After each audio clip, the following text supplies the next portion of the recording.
की सारी सेनाएं पहुंच गई है, अब समुद्र पार करने की समस्या है। भगवान विभीषण जी से बुलाकर पूछते हैं कि इसके लिए क्या किया जाए। विभीषण जी ने कहा कि भगवान पूजा करें, अपने समुद्र बताएगा कि कैसे क्या करना है। विभीषण जी की ये बात लक्ष्मण जी को अच्छा नहीं लगा।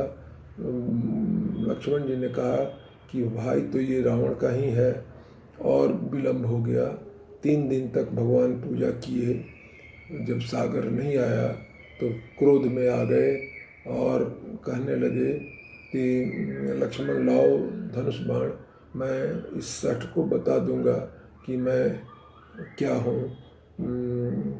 जब तीर धनुष चढ़ा लिए तो दौड़ते हुए सागर कुछ भेंट के साथ उपस्थित हुआ और बोला कि आपने तो हमको कभी याद नहीं किया, पूजा करते रहे तो मैं बिना बुलाए कैसे आ जाता, मैं आ गया हूँ।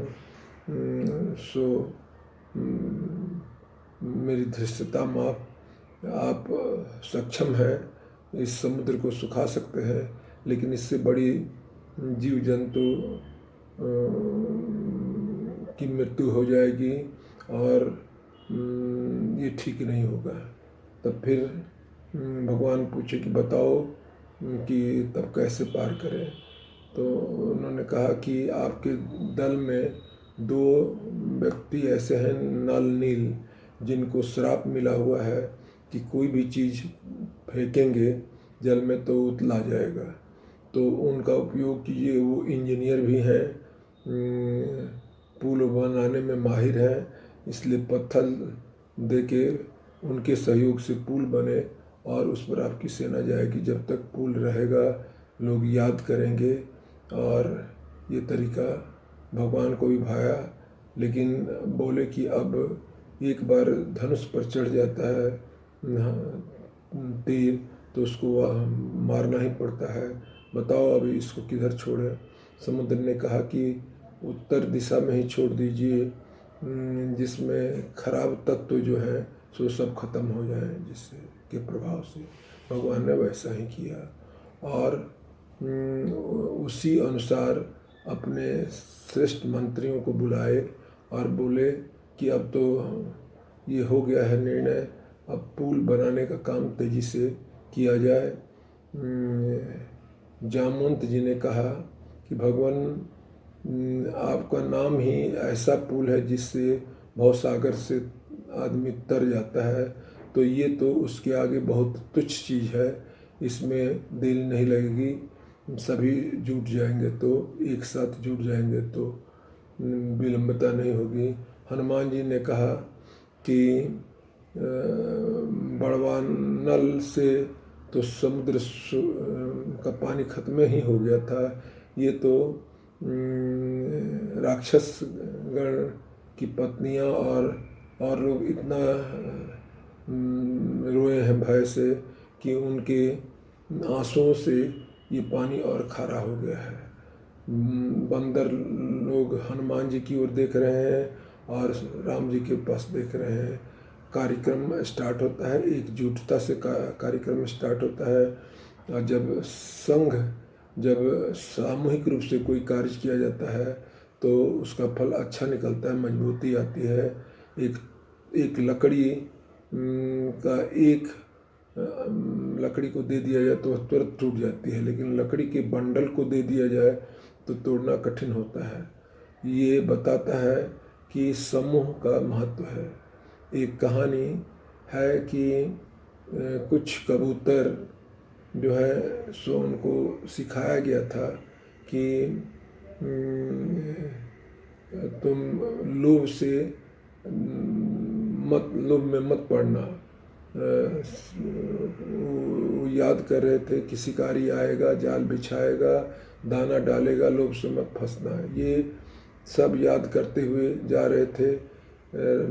जंगल में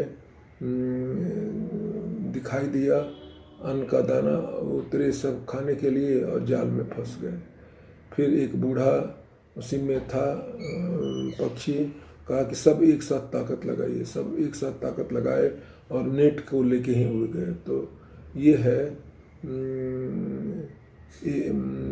एक साथ प्रयास करने का फल। तो इस तरह से सब जब मिल के काम करने लगे तो कोई पत्थर ले आ रहा है, कोई उसको शिप में कर रहा है, और कोई राम नाम लिख कर नल नीर उसमें डालते चले जा रहे हैं। पत्थर तैर रहा है और इसको देख के और इसकी बात इतनी फैली कि राक्षस गण भी देखे और जाके उधर कहे कि अब क्या लड़ना है, इधर तो ऐसे लोग आ गए हैं कि पत्थर फेंकते हैं सो तैरता है, ये लड़ाई में आएंगे तो क्या न क्या कर देंगे, सो नहीं लड़ना है, स्ट्राइक हो गया। रावण को जब बात पता चला तो सबको एकत्रित किया और कहा कि चलो तुम कोई पत्थर, क्या मैं भी पत्थर फेंकता हूँ, देखो कैसे डूब जाता है। वो भी पत्थर फेंका, उसका भी पत्थर नहीं डूबा। सब राक्षस आश्चर्य में पड़ गए, कहा कि हमारा भी राजा कम नहीं है, और इस तरह से उसका स्ट्राइक ख़त्म हो गया। लेकिन मंदोदरी ने जब उससे पूछा कि ठीक ठीक बताइए कि आपका पत्थर कैसे तैरा, तो उसने कहा कि हम भी फेंके ये कह के कि अगर परम ब्रह्म है तो तैर जाओ, तो उसी के डर से तैरा, लेकिन हमारा काम हो गया है, तुम इसको कहीं कहना नहीं है। और इस तरह से उधर की बात हुई। अब चूँकि सामूहिक रूप से प्रयास हुआ था, इसलिए पुल का निर्माण हो गया। सारा पुल जो है सो 5 दिन में तैयार हो गया, और इसकी लंबाई लगभग 45 किलोमीटर 200 योजन लिखता है। 200 योजन का उल्लेख है वाल्मीकि रामायण में। तो ये पुल का निर्माण हो गया।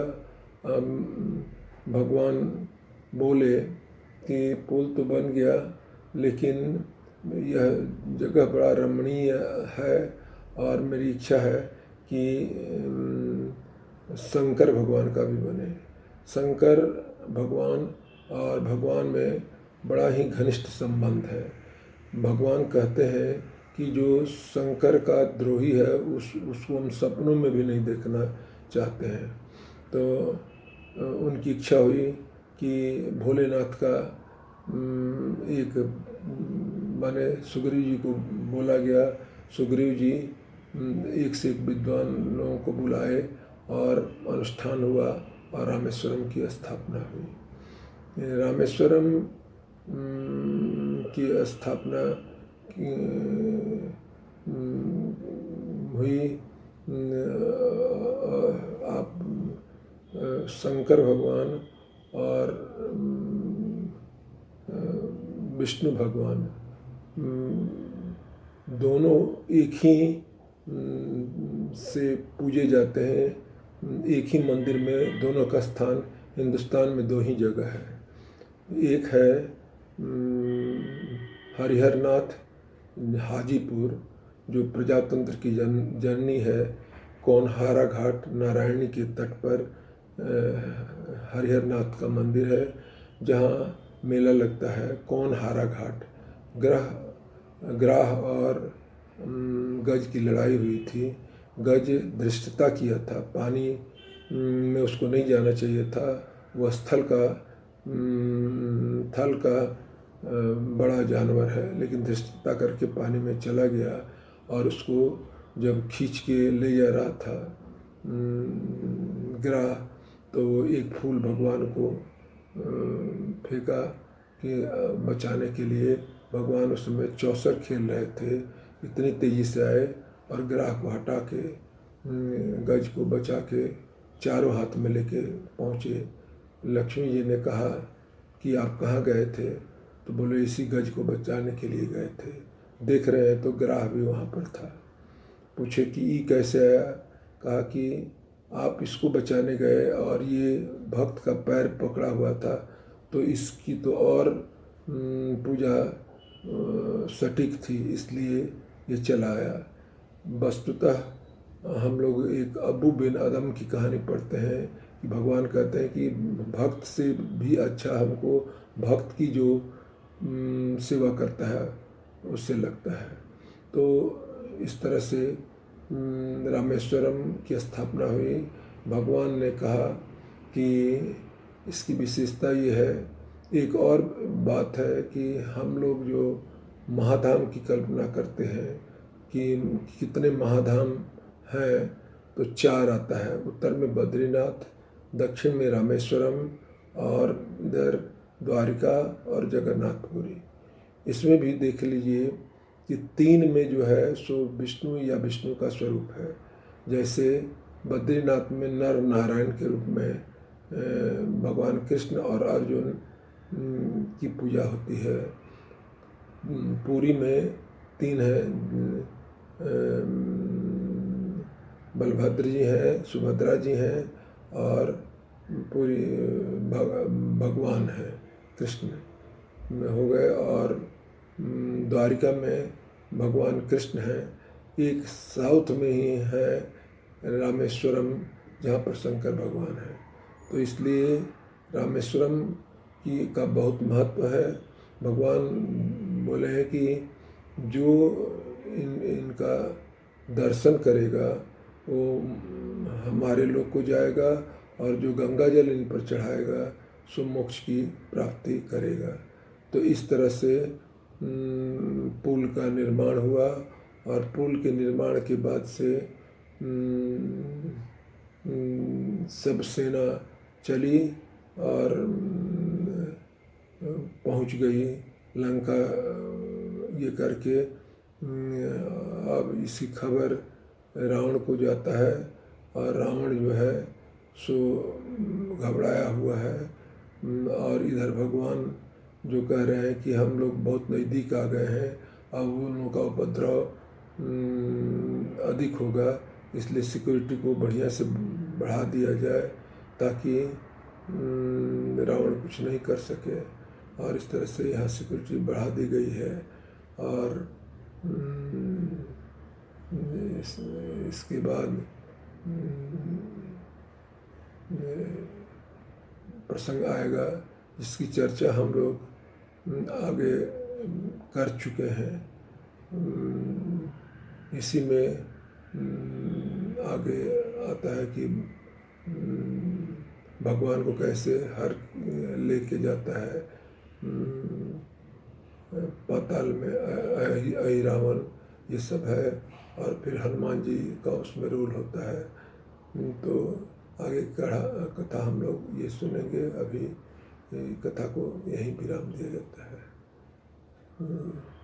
जय श्री राम।